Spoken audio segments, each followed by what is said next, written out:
Mobile బ్యాంకింగ్లో మహిళా శక్తిని చాటి చెప్పాలని సెర్ప్ మెప్మా అధికారులకు ముఖ్యమంత్రి నిర్దేశించారు. రాష్ట్ర డ్వాక్రా మహిళలు దేశానికే ఆదర్శంగా నిలవాలని ఆకాంక్షించారు. నగదు రహిత లావాదేవీల వైపు ప్రజలను ప్రోత్సహిస్తే అదో చరిత్రగా నిలిచిపోతుందని అన్నారు.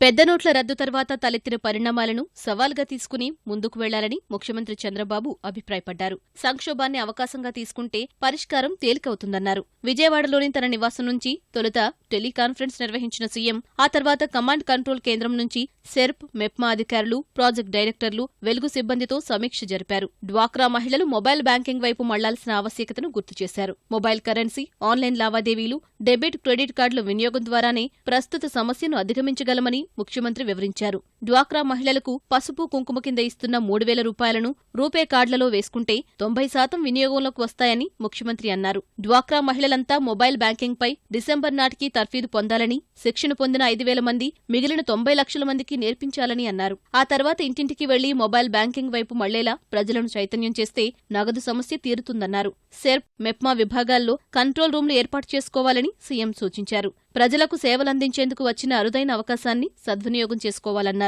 అడగ్గానే వెలుగు సిబ్బంది జీతాలు పెంచామన్న చంద్రబాబు ప్రస్తుత సంక్లిష్ట సమయంలో చురుగ్గా స్పందించాలని అన్నారు. నగదు రహిత లావాదేవీలను ప్రోత్సహించేందుకు ప్రత్యేక సాంకేతిక బృందాలను నియమించాలని అధికారులను ఆదేశించారు. ప్రతి గ్రామం, వార్డుల్లో ఉండే కిరాణా దుకాణాల్లో ఈ-పోస్ మిషన్లు వినియోగించి ప్రజలను నగదు రహిత లావాదేవీల వైపు ప్రోత్సహించాలన్నారు. ఇందుకోసం బ్యాంక్ కరెస్పాండెంట్లు, రేషన్ డీలర్ల సేవలు వినియోగించుకోవాలని సూచించారు. చెలామణిలో ఉన్న 100 నోట్లు 16% మాత్రమేనని, 500 నోటు ఇంకా రాలేదని, 2000 నోటు వల్ల పేదలకు ప్రయోజనం లేకుండా పోయిందని గుర్తు చేశారు. ప్రస్తుతం అందుబాటులో ఉన్న ధనమంతా వినియోగంలో ఉండేలా చేస్తున్నట్లు వివరించారు. వీలైనన్ని పోస్ మిషన్లు తెప్పిస్తున్నామని, వీటి వినియోగంతో సమస్యను కొంతవరకు అధిగమించవచ్చని అన్నారు.